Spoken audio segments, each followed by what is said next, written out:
20 نامگوی کتاب‌های بدیعی و حجم 27772 و مواد تعلیمی 6300 عدد و مؤسسه‌های طب و نشر و مطبوعات، کتابخانه و ریاست و شعبه و بخش‌های فرهنگی شهر و نواحی، اینچنین به سفارتخانه‌های کشور دسترس کردیم. خادمان علمی ساختار وزارت 224 کار علمی تحقیقاتی و متدی را به انجام رسانیده. وزارت جهتی فعالیت من بعده منظم مؤسسه‌های تعلیمی ساحه فرهنگ و صنعت از نوسازی ساختار تعلیمات، آماده‌نمایی کادرهای به بازار مهنت رقابت‌پذیر، اینچنین دیگر سمت‌هایی که به فعالیت تعلیم ربط دارد تطبیق‌های عملی اندیشیده شده است. در این زمینه مسئله آماده نمودن متخصصان ساحه در مسائل تحصیلات کسبی، بهتر نمودن روند تعلیم از جانب متخصصان وزارت موردی تحلیل قرار داده شده. جهتی مدرنیزاسیون سیستم ملی تحصیلات در ساحه فرهنگ و صنعت توسط تکامل صنعت‌های معیاری حقوقی کارهای عملی صورت گرفته است. لایحه برنامه‌های دولتی رشد ادبیات بچگانه، رشد مکتب‌های بچگانه موسیقی، صنعت، رسامی و مکتب اینترنت‌های میانه مخصوص جمهوری موسیقی و صنعت، رشد صنعتی مجسمه‌سازی و هیکل‌تراشی، رشد صنعت اپرا و بالت تهیه گردیده. لایحه این برنامه‌ها در موافقت با وزارت اداره‌های دفتر طبق مقررات و حکومت جمهوری تاجیکستان پیشنهاد می‌گردد. قابل ذکر خاص است که آزمون جمهوری تاجیکستان وطن عزیز من جهتی مکمل نمودن ذخیره کادری بهره رشد آینده صنعت کسبی تاجیکستان، تشکل دادن روند وسعت نیروی ایجادی و قابلیتی نورسان و جوانان، دریافت چهره‌های نو اجرا کنندگی و بهره گسترش معنویات جامعه امروزه آینده تاجیکستان زمینه مساعد فراهم آورده است.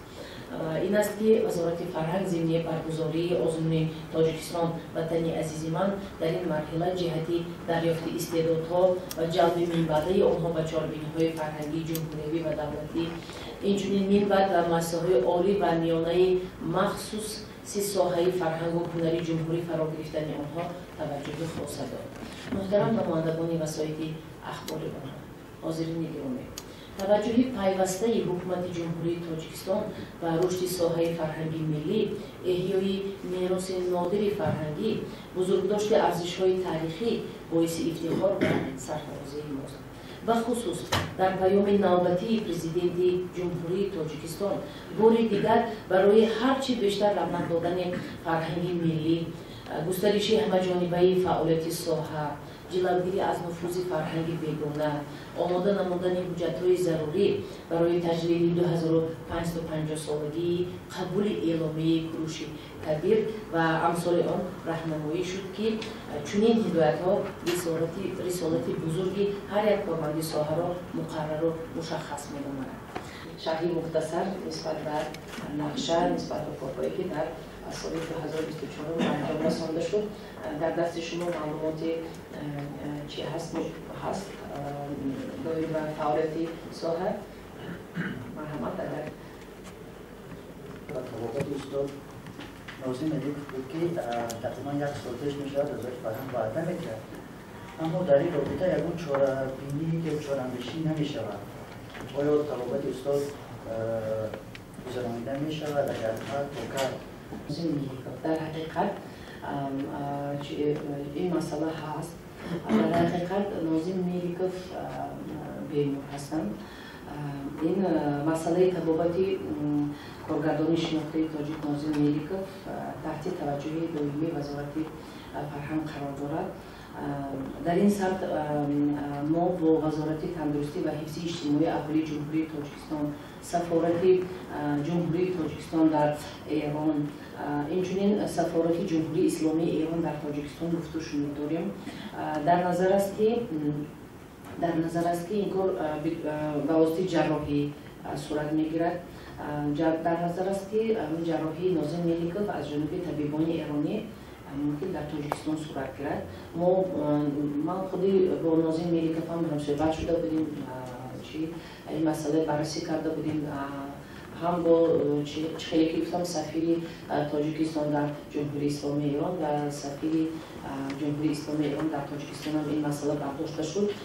امروز پگاه خبرش آمده نشده. در نظر است که ممکن جراح رو ما در تاجیکستان دعوت کرده کارهای جراحی در تاجیکستان نمایی شود. گفتشونی در اون دارد خودشان هم واقعی هستند وابسته به وقتی خالی آن جراحی که در میآید و تاجیکستان میآید. ما باز تاکید میکنم که این در مورد نظری وزارت فرهنگ قرار دارد. فضای هنری که فضای مجازی و شرکای پس‌مضمونی سرآیندگان جهان توجیه کرد. چند وقت آخر تلویزیون تاجیکستان در این رابطه دو سه گزارش هم تهیه کرد، پخش کرد و از وزارت فرهنگ خواست که در این رابطه چالش‌اندیشی کنند، مخصوصا درباره کاری بلاگران و شرکای پس‌مضمونی سرآیندگان جهان. سوال سری من در مورد حمایت نشدن شخصیت‌های برتری تاجیکان است. مثلا همین چند روز پیش خبرگزاری CNN این سینا رو ازبایی معرفی کرد و این گونه بیشتر هم بارها شده بود. موقع وزارت فرهنگ در این رابطه چیست؟ چرا وزارت فرهنگ بارها شد واکنش در این رابطه رو نمی‌کند؟ زمان گزارش و ساختی نوی طرفدار در یک زمانی که مجال گفتگوی تمدن‌ها برخورد شدیدی تمدن‌ها مبارزه شدید اطلاعاتی قرار دارد.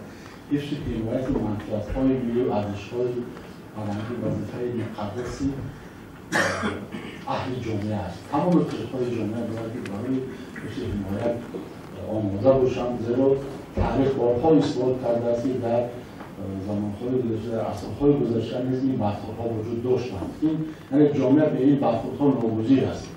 در خصوص هنرمندانی که ثبت نام نشده‌اند یا در یگان انسامبل دولتی زیرکتابی وزارت فرهنگ یا خصی‌های فرهنگ نهادها شرط وزارت کار نمی‌کنند و بعضی‌هاشون از خارج مملکت‌اند بی‌برق می‌گیرند شبکه‌های اجتماعی رو.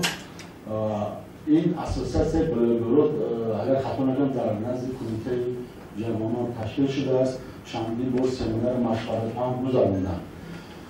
اما امروز یک فشنگی که باید سبک راه چنین به نظامی در تهیه سرود موسیقی باشد علیه راه اندازی شده است و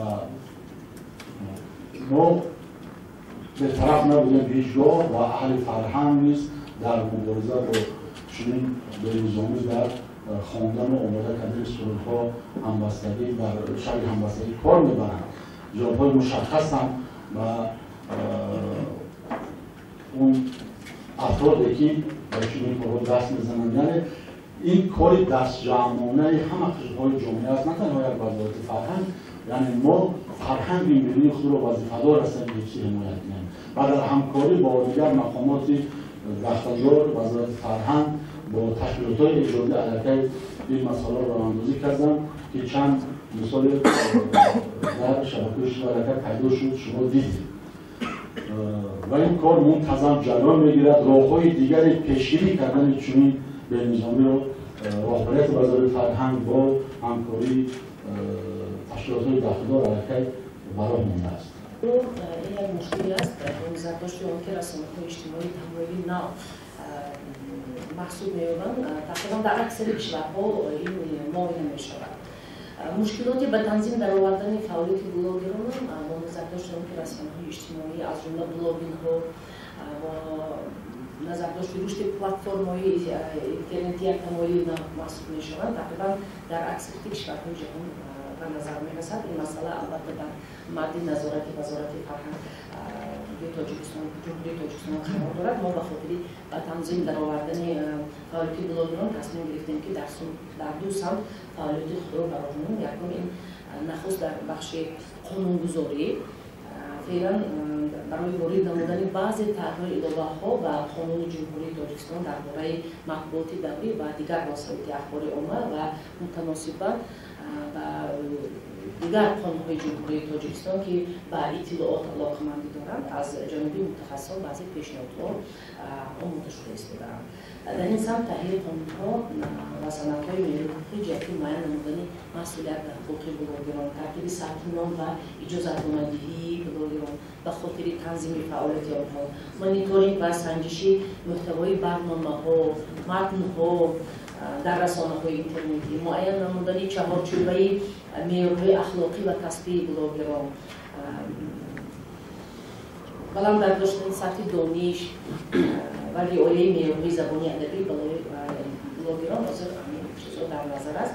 از فرصتی مناسب استفاده نموده من برای حل مسائل مذکور از جامعه ژورنالیستی کشور، از جمله از اتفاق ژورنالیستان تاجیکستان، از شورای وسایل اخبار عمومی دعوت نمودم که پیشنهادهای خود را به مسئله مذکور بر وزارت فرهنگ پیشنهاد ارسال نمایند و سمت دوم کار این بلند برداشتن سوادی رسانه‌ای جامعه است. مطلب‌ها چی میشوند؟ در حقیقت بهشون برنامه‌ای که طریق CNN انتشار شد واقعیت را تحریف می‌نماید. بدون بین‌آور گرفتن سرچشمه‌های تاریخی نابغگان علم و ادب تاجیک، میراث ادبی ملت ما را با ملت دیگر متعلق می‌داند که متأسفانه خیلی بحث برانگیز است. من باور دارم که در این راستا عالمان و دانشمندان شناخته ما با دلایل راهنماپذیر و خواستگان فرهنگ و ادبیات ملی پاسخ‌های شایسته خواهند داد. و تاکید یک نکته مهم است که این خیلی چیزا اهانت می‌گویم تعطیل تنها به تاریخ و فرهنگ تاجیک نیست بلکه به حوزه عالم‌شمولی ادب فارسی نیز هست و اطمینان دارم که از جانب عالمان و مورخان کشورهایی که شامل حوزه ادب فارسی هستند حتما واکنش به عمل می‌آید و چون این یک چیز به نظر گرفتن در واقع اندیشه‌های بی‌زمینه هستند. اظهارات رسمی کشوری همسایه نیست. پاسخ باید به این عمل با رعایت معیارهای دیپلماتی قاطعانه ولی در همین پای باشد. اطمینان دارم که از جانب عالمان، تاریخ‌شناسان، اعضای اکادمی ملی تاجیکستان نه تنها در رسانه‌های وطنی بلکه در رسانه‌های خارجی نیز صورت خواهد گرفت. وزارت فرهنگ جمهوری تاجیکستان طی چند سال اخیر با دستگیری بی‌واسطه پیشوای معظم ملت پرزیدنت جمهوری تاجیکستان توسط پژوهشگاه و نشریات زیرتابع خود سلسله آثاری در حمایه بزرگان ادبیات تاجیک را نشر و پهن می‌نماید. این تصمیم یکی از هدف‌های کلیدی ساختارهای ما محسوب می‌یابد و در نقشه است که در این سطح کارها توسعه بخشیده شود. یک چیز دیگر هم با اینوبت باید گرفته شود که همیشه بعضی رسانه‌های خارجی این کارها را هدفمندانه می‌کنند با مقصدی خلل وارد نمودن و روابط دوستانه و سنتی کشوران همسایه. این مثلا باید در مد نظر باشد. استادای بالت جهانی فرق روزیماتوف دعوت کرده بودند به تئاتر اپرا و بالت. اونجا نشست مطبوعاتی هم شده بود و قرار بود که فرق روزیماتوف در صحنه تئاتر همون اثر میموند و حتی راهبری تروپای بالت به دوش میگیرد. لیکن چند سال گذشت یکون نتیجه نشد. سال گذشته هم ولادیمیر اولدینایف یکی از استادای هنری تاجیک هم به تاجیکستان آمده بود و باید که در این صحنه این تئاتر یک اپرا میگذاشت ولی این هم نشد. من میخوام سوال کنم که چی مشکل هست که این دو استاد هنر نمیتوانند اثراشون در صحنه بگذارند؟ روزیماتوف و استاد ولادیمیر کریمی در حقیقت فرق روزیماتوف آمده بودن. من خودم با قصد چیبا خورده بودم. با خودم این خیلی نقشه ها داشتیم. لیکن نکن باز آدم های ایجادکار با نقشه ها و چیبای برای دیگر هم دارن. ما مرحمت منتظر هستیم برای همکاری آماده هستیم. بیایند ولادیمیر کریمی هم من خیلی نقشه داشتم. من کسی قبول کردم باعثی وزیر فرهنگی من باعثی وزیر فرهنگ. لیکن از جانب اونها من راستگاه دیگر مسائل رو بررسی کردیم که خواهشی اپرا ماندن و این چیزا برای من بسیار کردشون نیست. مورد فرق روزیماتوف ما آماده هستیم برای مرحمت بیان چند کشیان بود مگر که موردین صحیحین خمیجه هستن با مناظر علمی خود دقیق جا. то дар нафақа ҳастанд, синни солашон уже ба наздики ино ҷарроҳӣ гузаронданд дар худи Россия. Ино хай масъалаи саломатишон камтарак вазбин аст. Хай лекин як тараф ҳозир ба наздики бо омадан, барое ки як дар давоми 2 моҳ 2.5 моҳ набуданд дар худи Тоҷикистон, барое ки худашон уже 70 сола зиёд ҳастанд, камтарак вазъашон нест. Лекин омада мо дастгирӣ мекунем, кор мекунам. Ана масъалаи Фаррух Рӯзиматов рости гап омадагӣ будам, муаллимаам медонам. Ана ино омада, ино условияш амехе буд ки дар давоми мисол 1 сол 1 бор 2 бор омада ягон барнома мемонад. Баъд маслиҳат кардем ба ҷои Фаррух Рӯзиматов, мо аз ГИТИС Аяна Аскенбаева, агар шумо дарак дошта бошед, ана Аяна Аскенбаева, ана хатхонандаи институти ГИТИС Россия омада, мо ино хати кор кардем. Аллакай ина мо тайёр кардем ба наздики мо як хунари сафари хунарӣ дорем дар ана худи Франсия, Париж, худи Белгия. Кор рафта истодааст. Дар труппаи балет мо даъват кардем аз давлатҳои дигар, давлатҳои Россия, давлатҳои Эрон, Египет, ино кор кард шуда.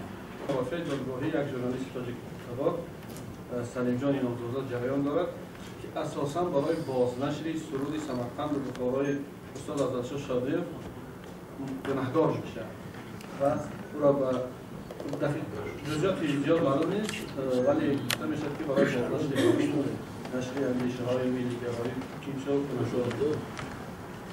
Ба назари шумо парвандаи рӯзноманигор ва иддаоҳое ки дар ин замина сурат гирифтааст то чӣ андоза ба равобити таърихию суннатии мо халал мерасонад ва вазорати фарҳанг барои ҳифзи ҳуқуқи хурбалвати Тоҷикистон мувофиқи қонунгузориш барои ҳифзи ҳуқуқи тоҷикон ва тоҷиктаворон кафолат додааст. واقعا مسئله حفظ حقوق ژورنالیستان و من مشکل شما بود، یعنی توجیه تبارانی که در همسایه شهرها کار فعالیت میکنند.